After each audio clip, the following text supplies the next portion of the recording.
charge distribution. Suppose we have two spheres, sphere A and sphere B. Capacitance of sphere A is C1 and capacitance of sphere B is C2. And we connect these two spheres by some conducting wire. Now if we give charge Q, total amount of charge Q, then we know that Q charge will be distributed through this sphere, right? This charge is distributed into that sphere depending on their capacitance, because see, on their capacitance, and they actually attain a common potential. You can understand this by some water level. Suppose there is a tube and there is a water level in this height, and there is another tube, and if we connect this and their water level in this height, there is a tap. Now if we open the tap, water flow from this side to this side. That is not depend on the amount of charge, that is depends on the water level. So it is depend on the capacitance, and it attain a level, common level. They attain a common level. The level of that high tube decreases and the level of that tube increases, and they attain a common level. And the charge distribution here, there is the water distribution completed. Similarly here, if we give Q charge, this Q charge will be distributed through these spheres, and they attain a common potential. That suppose the common potential is V, and that charge attain Q1 charge, and that sphere attain Q2 charge. So Q1 plus Q2, that is equal to Q, and the common potential is V. V equals to what? Common potential V equals to Q1 by C. C1 equal to also Q2 by C2. So we can write Q1 plus Q2 by C1 plus C2, and we get Q1 plus Q2 means total Q, C1 plus C2. That is the common potential V.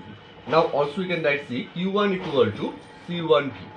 So C1 V equals to C1 V means what? Q by C1 plus C2. And Q2, similarly we get Q2 equals to C2Q by C1 plus C2. So Q1 by Q2, that is the charge distributed after giving this charge Q, that is equal to C1 by C2. So charge distribution proportional to their capacitance. Charge given or taking the charge Q1 of that sphere is proportional to the capacitance of that sphere. So Q1 by Q2 equal to C1 by C2. Also we know that C1 equals to R1 if the radius of sphere A is R1, and C2 equals to R2. So we get Q1 by Q2 equals to also R1 by R2. So the charge taken by the two spheres is proportional to the radius of that sphere. Also, there is a problem, that is another problem, that is there initially the two spheres are charged sphere. Now we connect that sphere by a wire. Then what will happen? That is, suppose two sphere, again A and B, they initially having charge Q1 and Q2. Initially having charge Q1 and Q2 and capacitance C1 and C2. Now we connect these two spheres by some wire. We can see, suppose potential of that is V1 and that is V2 initially. When we connect, then charge flow, suppose V1 is greater than V2, so charge flow from A to B till they attain a common potential V. Now we want to calculate how many charge go from A, and how many charge given by A, how many charge acquired by B. How many charge acquired by B, how much is given by A. You can see that the total amount of charge which is given by A is equal to the total amount of charge which B acquired, right? And there we can also see that energy, there is some energy loss during this charge distribution, energy loss. Now see, V1 equal to Q1 by C1. So we get Q1 equal to C1V. Similarly, V2 equals to Q2 by C2. So Q2 equal to C2V. And the total charge Q equals to Q1 plus Q2. That is C1V1 plus C2V. C1V1 plus V1 C2V2. C1V1 plus C2V2. And then we want to calculate the common potential V.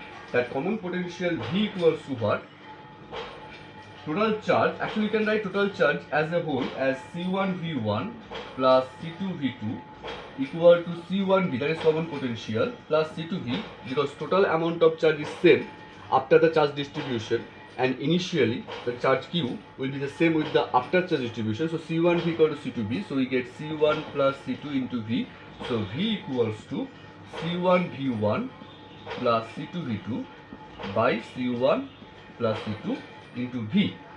Now suppose after the charge distribution, A having the charge Q1, after the charge distribution, A having the charge Q1.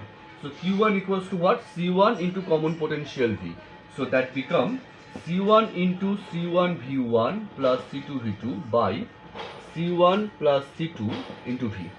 And D having the charge after charge distribution is C2V.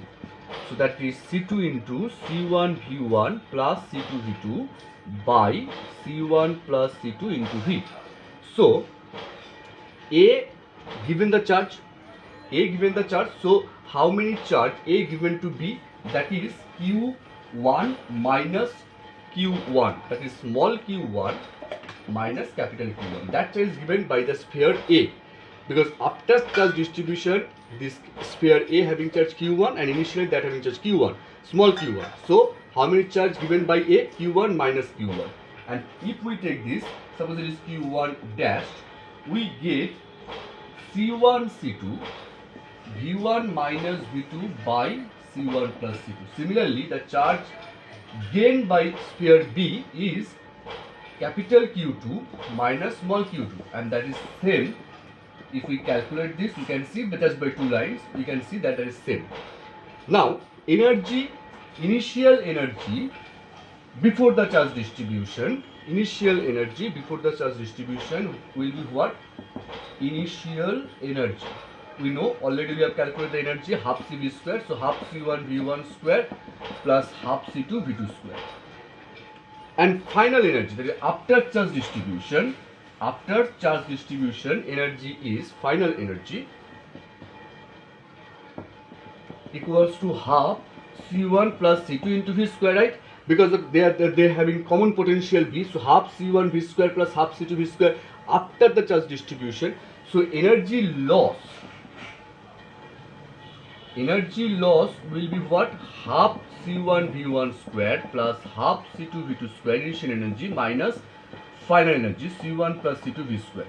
If we solve this, half C1 V square plus half C2 V square of this, we get half C1 C2 by C1 plus C2 into V1 minus V2 square, and this is positive. So we can see that energy is lost here during this charge distribution, energy is lost.